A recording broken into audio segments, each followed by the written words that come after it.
누가복음 12장 4절 5절 말씀입니다. 누가복음 12장 4절과 5절 누가복음 12장 4절 5절 한 목소리로 같이 봉독합니다. 내가 내 친구 너희에게 말하노니 몸은 죽이고 그 후에는 능히 더 못하는 자들을 두려워하지 말라. 마땅히 두려워할 자를 내가 너희에게 보이리니 곧 죽인 후에 또한 지옥에 던져넣는 권세 있는 그를 두려워하라. 내가 참으로 너희에게 이르노니 그를 두려워하라. 아멘. 주일에 이어서 오늘 새벽에도 두려워하지 말라. 내일 모레 또 계속 두려움에 대한 부분을 이번에 완전히 좀 잘 여러분이 정리하면 참 좋겠다라는 생각을 합니다. 오늘 본문은 몸은 죽여도 몸을 죽이는 사람은 그 당시 복음 전거할 때 많은 박해로 인해서 이 로마 10대 박해로 인해서 얼마나 많은 순교자들이 있었습니까? 주님의 제자 중에도 야고보가 맨 먼저 헤로데에게 칼로 참수를 당하는 그런 이제 부분이고, 사도 요한 빼고 모두 순교 다 하잖아요. 그런 것처럼 그들은 그러나 몸만 죽이는 자들인데 그 두려워하지 마라.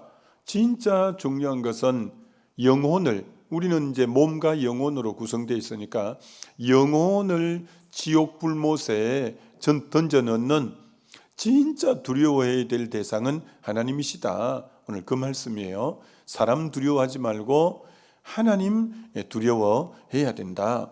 그 말씀이 오늘 본문에서 이제 주시는 말씀이죠. 여러분 출애굽기 2장에 보면 이제 모세가 이 왕자로 40년 동안 자랐습니다만 그를 양육시킨 이가 어머니 이제 요게벳이죠. 요게벳이 왕궁의 유모로 들어가서 그에게 젖을 먹이면서 그에게 히브리 신앙, 여호와 신앙, 하나님의 신앙을 이 모세에게 가르친 거죠. 그래서 모세가 40이 되었을 때는 자기 동족을 돌아봐야 되겠다.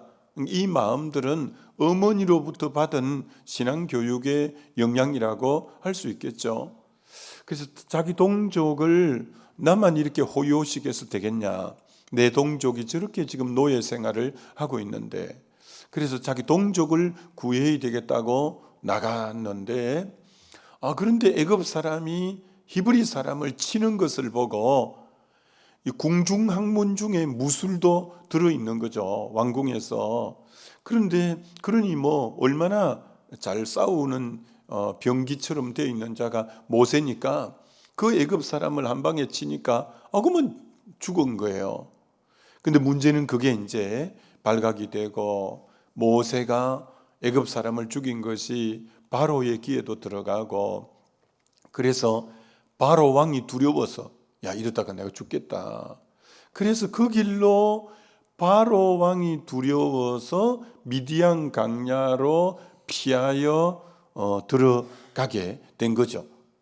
근데 그게 몇 년 동안 40년 동안을 바로가 두려워서 미디안 강야에 묻혀서 그 참 왕자로 궁중학문까지 다 배운 사람인데 양을 치면서 고만 초야에 묻혀서 세상에는 잊혀진 자로 그렇게 모세가 살아가게 된 거죠. 그런데 벌써 40년이 지나 모세 80이 된 거예요. 그때 하나님이 모세를 만나기 위해서 이제 찾아오신 거예요. 그래서 하나님의 현현, 하나님이 어떻게 나타나셨느냐? 영이신 하나님이 떨기나무에 불꽃이 월월월 타는 모습으로 하나님이 자신을 어떤 의미로 드러내신 거죠. 그래 불이 타는데도 떨기나무가 사그라지지 않는 걸 보고 이상하다 싶어서 모세가 가까이 갔더니 모세야 모세야 네가 쓴 곳은 거룩한 곳이니 너 발에 신을 벗어라. 이런 음성이 들리는 거예요. 이런 모세가 하나님을 인격적으로 그리고 하나님을 어떤 의미로 대면하여 만난 거예요. 여러분, 하나님을 만나면 어떻게 될까요? 하나님을 만났어요. 그걸 출애굽기 3장 6절을 스크린에 한번 보여드리죠.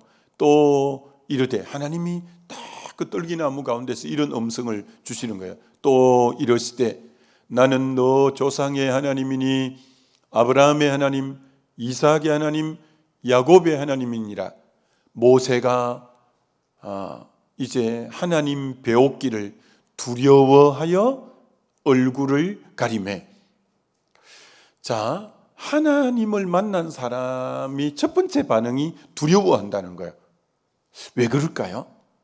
왜 하나님을 뵀는데 두려워할까요? 여러분이 대통령을 갑자기 만나면 얼굴을 빤히 쳐다보면서 이렇게 잘 안 되고 그 대통령이라는 위험 앞에 다소곳해지겠죠. 안 만나봐서 모르겠다고요. 일반적으로 그렇게 돼요.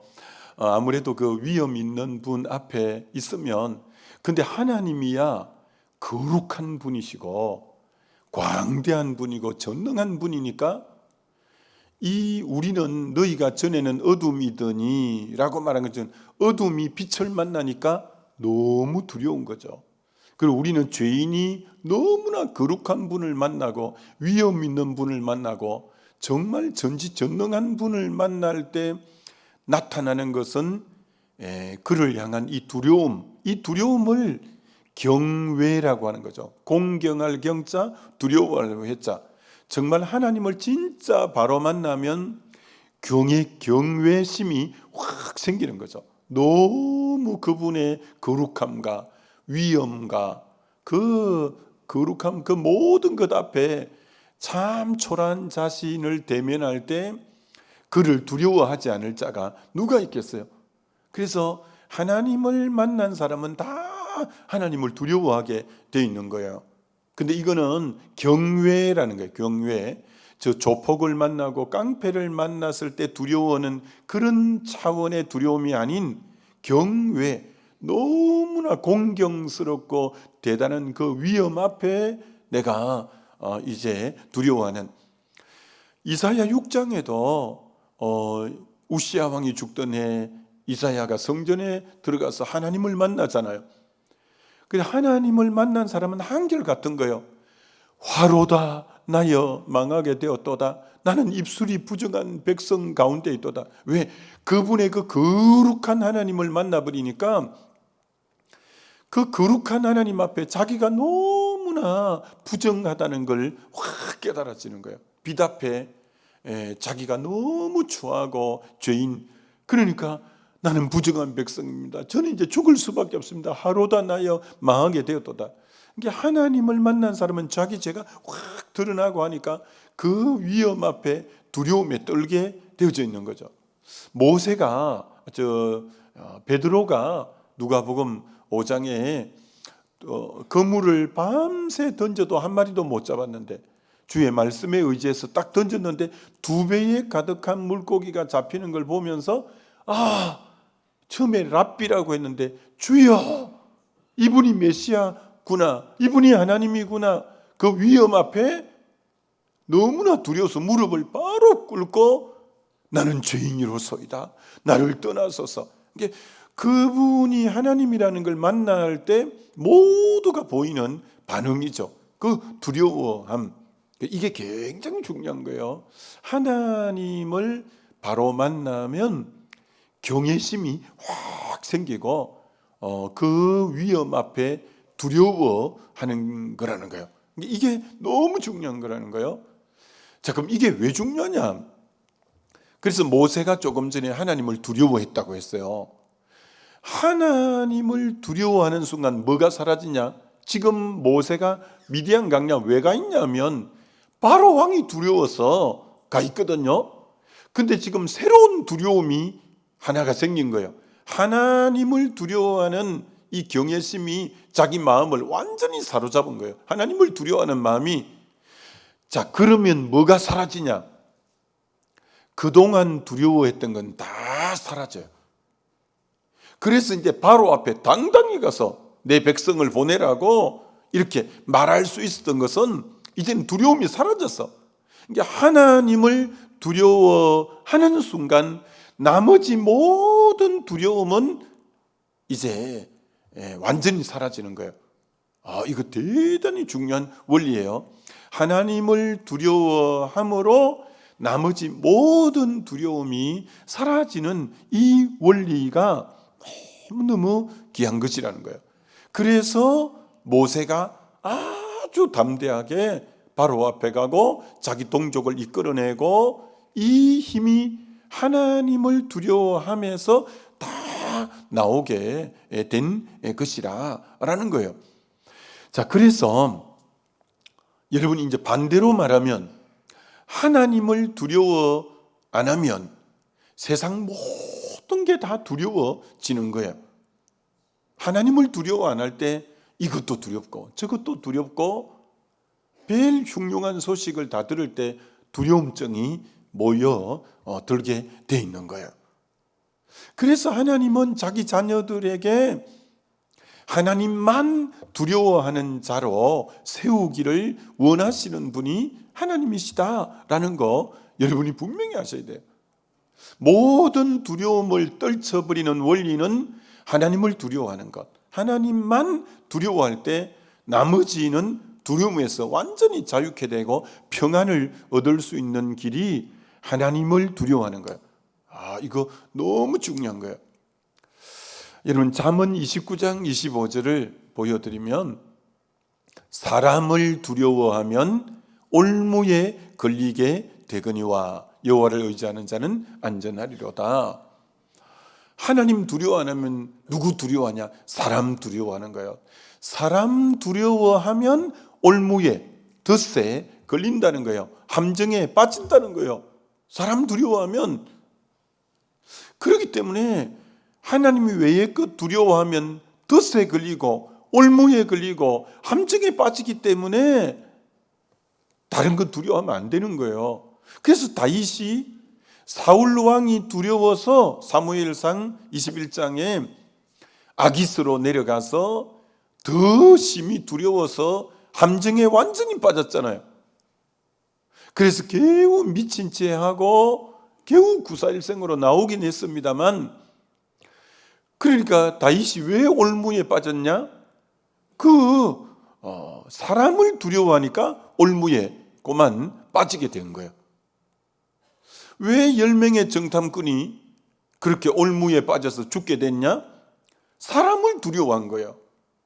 왜 이스라엘 백성들이 다 광야에 올무에 걸려서 다 죽었냐? 그 사람을, 가나안 사람들을 아낙 자손이 그렇게 장대하고 그 성은 견고하다는 하나님을 두려워하지 않고 딴 걸 두려워하니까 올무에 딱 걸린 거예요. 사울 왕과 이스라엘 군대가 골리앗 사람을 두려워하니까 다 결국은 죽는 거예요. 망하는 거예요.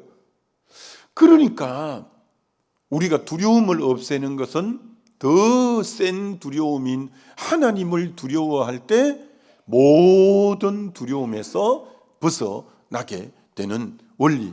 이거 여러분, 이거 굉장히 중요한 원리예요. 이걸 여러분이 깊이 깨닫고 하나님만 두려워하려고 해야 되는 거죠. 그래서 오늘도 하나님은 이 땅과 열방 가운데 하나님의 뜻을 하나님의 섭리 가운데 이루어 가시잖아요.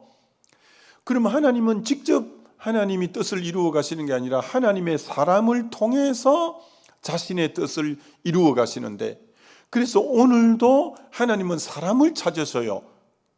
하나님은 언제나 구인난에 허덕거리셔요. 내가 참 쓸만한 사람이 적다. 왜 쓸만한 사람이 적냐면, 그러면 하나님이 일꾼으로 들어 쓰려는 사람은 누구냐면 하나님만 두려워하는 사람을 일꾼으로 지금 찾으시는 거예요. 자, 굉장히 중요한 말입니다. 하나님이 지금 일꾼을 부르시는데 그 일꾼은 누구냐? 하나님만 두려워하는 사람을 하나님은 통해서 자신의 일을 지금 이루어 가시는 거예요. 여러분, 골리앗이 엘라 골짜기에 나타났을 때 하나님이 일을 하실 수가 없는 거예요. 왜?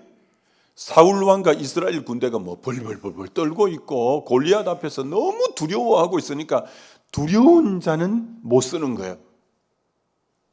여러분, 기드온이 미디안을 칠 때 군인들을 모집하는데 첫 번째 모집된 사람이 32,000명이에요. 근데 하나님이 너무 많다, 돌려보내라. 누구를 돌려보내라냐? 두려워하는 자들을 돌려보내라. 두려워하는 자들을 돌려보내라. 하나님이 안 쓰는 사람은, 하나님 외에 다른 것을 두려워하는 사람은 쓰시지 않는 거예요. 두려워하는 사람 돌려보내더니 10,000명만 남았잖아요. 그런 것처럼, 그래서 골리앗을 누구를 통해서 하나님이 해치우고 이기시냐? 모두가 두려워하는데 한 사람만 딱 안 두려워하는 거야. 다윗이 소년인데도 하나도 안 두려워하는 거예요. 그는 하나님만 두려워하는 사람이었거든. 그러니까 저 할례받지 못한 저까짓게 어이구 두려워하는 거예요. 저 할례받지 못한 건 아무것도 아니라는 거예요. 육밖에 없다는 거예요. 근데 하나님이 들어쓰는 사람은 두려워하지 않는 사람이에요. 두려워하지 않는 사람은 누구냐? 하나님만 두려워하는 사람이에요. 그러니까 그를 통해서 하나님이 일해 가시잖아요. 그래서 하나님이 가나안을 정복할 때 여호수아를 통해서 가나안을 정복하는데 여호수아 1장에 4번이나 하나님이 3번, 백성이 1번 마음을 강하게 하고 담대히 하라. 두려워하지 말라. 놀라지 말라. 내가 너와 함께 한다. 그걸 하나님이 3번 말씀해요. 너 두려워하면 안 돼. 왜? 두려워하는 자를 통해서 가나안 7족속을 몰아낼 수는 없어요. 백성들도 여호수아여 마음을 강하게 하고 담대히 하소서. 두려워하지 마소서. 하나님이 함께 한다고. 오늘도 하나님이 들어 쓰는 사람은 하나님만 두려워하고 나머지 두려워하지 않는 사람. 두려운 사람은 절대 하나님이 쓰실 수가 없다는 거 여러분이 아셔야 돼요. 자, 그럼 하나님만 두려워해야 끊임없이 우리가 쓰임 받을 수 있는데, 그러면 계속 은혜를 덧입고 성령 충만을 덧입어야 돼요. 자, 그래서 여러분 보셔요. 이 로마가 지배하던 시대에 그 그리스도인의 무리는 너무 미미하게 12제자로부터 출발하고 120문도로 출발하고 오순절날 그 성령 받은 120문도로 이렇게 출발해서 하는데 로마가 기독교 국가가 되잖아요. AD 313년 콘스탄틴 때 기독교를 받아들이고 나중엔 기독교 국가가 되는 것처럼 어떻게 로마까지 그렇게 여러분 로마를 복음으로 점령해버리잖아요. 근데 하나님이 일하시는 방법은 똑같아요. 그러면 그 당시 주류들은, 이스라엘의 주류가 바리새인, 서기관, 이제 사두개인, 대제사장 이런 사람들이 주류고 수도 예루살렘 남쪽에 대부분 포진하고 있었던 사람이에요. 근데 저 북쪽 변방 갈릴리 어부들, 그 세리, 그 참 촌뜨기들, 그 너무 초라한 그들이 로마를 지배할 거라고 누가 생각했겠어요? 근데 이들이 어떻게 이들을 사용하시냐? 오순절날 성령이 딱 임하고, 성령이 임하면 하나님만을 경외하고 담대함이 생겨서 두려움이 싹 사라지는 거예요. 그 이들을 보고 뭐라고 하냐? 히브리서에는 세상이 감당치 못할 자가 되고, 너희들 앞에서 하나님 말씀 듣는 게 옳으냐?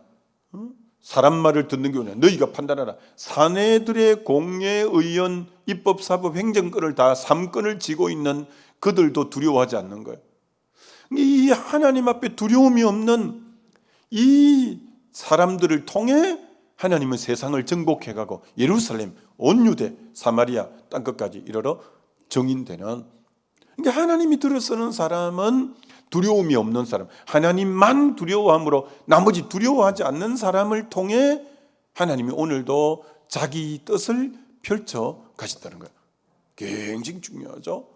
그래서 우리는 끊임없이 하나님의 은혜를 덧입어야 돼요. 성령 충만을 계속 덧입어야, 그러면 세상이 두렵지 않아요.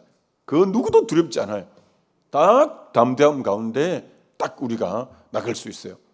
근데 어떻게 할 때 그리스도인이 두려워하냐? 은혜가 식으면 기도 생활을 등한히 하고 예배 생활을 등한히 하고 말씀을 가까이 하지 않고 은혜가 식어지면 어느새 내 시선이 문제에게로 향하여 있고 상황에게 향하여 있고, 그러면서 그걸 주목하다 보니까 그게 나를 지배해서 두려움이 엄습하고 그러는 거예요. 그러나 성령 충만할 때는 천만인이 나를 둘러친다 칠지라도 내가 눕고 자기도 하리니 내가 안연히 처하려다. 시편 3편에 다윗의 고백처럼 성령 충만하면 주님만 다 뚜렷하게 바라보기 때문에 천만인이 나를 둘러칠지라도 내가 요동치 않고 눕고 자기도 하리니 두려워하지 아니하리로다. 이렇게 나갈 수 있는, 은혜를 계속 덧입어야 담대함이 계속 지속이 되고, 그래서 두려움이 없어서 계속 쓰임받을 수 있는 거예요. 근데 은혜가 식어지면 그만 문제에 주목하고 상황에 주목하고, 근데 어느새 내가 거기 문제의 지배에 당하고 있고 그 지금 상황 속에 짓눌려 있고, 그러면 하나님이 그를 통해 일하시지 않는 거예요. 굉장히 중요한 거예요. 성령 충만을 끊임없이 덧입어야 왜 깨어있고 왜 은혜를 계속 덧입어가고, 그래야 넉넉히 그리스도 안에 승리하는 거예요. 여러분, 로마서 8장이 어떤 장이에요? 생명의 성령의 법에 완전히 지배당한, 그게 4장에서, 로마서 4장에서 이미 예수 믿고 의롭게 됨 받았고, 6장 7장에서 자아가 죽고 8장에서 생명의 성령의 완전히 충만함이 있을 때, 그 충만함이 있을 때 얼마나 이들을 환난이나 적신이나 위험이나 칼이나 이런 걸 갖고 위협해요. 헨젤이나 장례리나 높음이나 깊음이나 뭐 다른 어떤 피조물 건세살인이나 그것으로 얼마나 위협해요. 그러나 우리를 사랑하시는 그리스도로 말미암아 넉넉히 이기느니라 하면서 성령 충만하니까 그렇게 핍박과 환난과 여러 가지가 많은데도 그리스도 안에 이기는 자로 사는 거예요. 이기는 자로. 그러니 이 은혜를 덧입어야 두렵지가 않는 거예요. 여러분, 이 원리에 눈이 열려야 쓰임받아요. 두려워서 옹졸해 있으면 절대 하나님이 그 교회, 그 지체를 통해서 하나님이 자기 일을 못 해가요. 먼저 성령의 은혜 안에 담대함이 딱 있어야 그 공동체를 이끌어갈 힘이 있지. 그 공동체를 맡았는데 내가 막 두렵기만 하고 그래갖고는 어떻게 그 공동체를 이끌어가겠어요? 딱 성령 충만한 가운데 담대함이 있어야 되어지는 거죠. 자, 이렇게 이제 하나님을 두려워할 때, 그러면 하나님이 그에게 어떤 은혜를 베푸시는가? 도리 출애굽기 1장 말씀을 한번 보면, 스크린에 한번 보여드리면 15절에 한번 보셔요. 애굽 왕이 히브리 산파 십브라라 하는 사람과 부하라는 사람에게 이르되, 애굽 왕이 바로가 히브리 산파예요. 아기를 놓으면 애 받는 산파가 십브라와 부하라는 두 사람에게 명령을 했는데, 무슨 명령을 했냐면 16절에 이르되 너희는 히브리 여인을 위하여 해산을 도울 때, 산파니까 해산을 돕는 자인데 그 자리를 살펴서 아들이거든 그를 죽이고 딸이거든 살려두라. 아들은 다 죽이라는 거야. 저들이 나중에 또 자라서 힘을, 군대를 형성해서 공격해 올지 모르니까 아들들은 그만, 히브리인들은 다 죽이라. 딸만 살려두고 산파에게 저는 오다 명령이 떨어진 거예요. 자, 그런데 17절에 그러나 산파들이 하나님을 두려워하여 산파가 대단한 거예요. 하나님을 두려워하는 자예요. 애굽 왕의 명령을 어기고 이제 바로를 두려워하지 않는 거예요. 자, 하나님을 두려워해야 나머지가 두렵지 않는 거예요. 만약에 하나님을 두려워하지 않았다면 바로 명령을 감히 전제 군주 시대 어떻게 어겨요? 절대 군주인데 그 당시는 어떻게 어겨요? 근데 하나님을 두려워하니까 나머지가 두렵지 않은 거예요. 그러니까 왕의 명령을 어기고 남자 아기들을 살린지라. 그다음 18절에 보면 애굽 왕이 산파를 불러서 그들에게 이르되 너희가 어찌하여 이같이 남자 아기들을 살렸느냐? 그러면 성령께서 지혜를 주는 거예요. 어떻게 말할지를. 그다음 19절에 산파가 바로에게 대답하되 히브리 여인은 애굽 여인과 같지 아니하고 건장하여 산파가 그들에게 이르기 전에 해산하더이다 하며 너희가 잡혀갈 때 무슨 말을 할지 걱정하지 마라. 내가 그때 뭘 대답해야 될지 내가 너에게 깨닫게 해주겠다 라고 마태복음에 나오는 것처럼 하나님을 경외하는 자에게는 위기 때 딱 그때 말이 생각나게 하는 거예요. 그래서 저렇게 말을 딱 이제 함으로 그 위기에서 벗어나는 거예요. 자, 그 다음 구절에 뭐냐면 하나님이 그 산파들에게, 자, 하나님을 두려워하는 자에게 하나님이 어떤 은혜를 주시는지 보셔요. 첫째, 산파들에게 은혜를 베푸시니. 오늘도 하나님이 누구에게 은혜를 주냐? 오직 하나님만 두려워 그 말씀에만 순종하는 자에게 은혜를 베푸신다는 거예요. 저 산파들 때문에 그 백성은 번성하고 히브리인들은 번성하고 매우 강해지니라. 여러분, 애굽에 왜 4대 동안 보냈냐면 70명, 야곱의 후손이 70명이 내려가서 4대 동안 있으면서 200만 정도가 되어져요. 한 가문이 들어가서 한 민족이 되어져요. 그럼 그 한 민족이 가나안 땅을 쓸어내고 7족속을 하고 거기 하나님의 백성을 두기 위한 구속사적 하나님의 지금 섭리 가운데 한 가문이 한 민족을 만들고자 하는 하나님의 계획인데 누가 쓰임받아죠? 산파 때문에 백성들이 번성하게 되고 매우 강하게 되는데 하나님을 경외하는 산파들이 쓰임받는 거예요. 저처럼 하나님이 귀하게 산파들을 들어서 하나님의 지금 이 구속사의 뜻을 계속 진행해 가고 또 저렇게 하나님을 경외한 자에게 은혜만 베푸는 게 아니라 21절에 이것까지 베푸는 거예요. 21절에 그 산파들은 하나님을 경외함으로, 경외가 바로 공경할 경자, 두려워할 자, 하나님을 두려워했기 때문에 하나님이 그들의 집안을 흥왕케 하신지라. 그 집안을 그렇게 흥왕되게 해주셨다는 거예요. 여러분이 오늘 새벽에 기도하는 제목이 모르긴 해도 집안이 흥왕되는 안에 기도 제목이 많이 포함되어 있을걸요. 집안이 흥왕되는 기도 제목 안에 여러분의 기도 제목이 대부분 들어있을 거예요. 저 집안이 흥왕되는 복을 받으려면 하나님만을 두려워하는 이 경외심이 있어야 된다는 거예요. 하나님을 두려워하는 경외심, 그게 우리 집안을 흥왕시키는 비결이라는 거예요. 그래서 정말 오늘 이 하나님을 두려워하는 게 얼마나 귀한 건가, 그것만이 나머지를 두려워하지 않는 비결이구나. 끊임없이 성령의 은혜를 드리고 하나님만 두려워하는 자로 살아야 되겠구나 결단하면서 오늘 하루도 승리하게 되시기를 주님의 이름으로 축원합니다.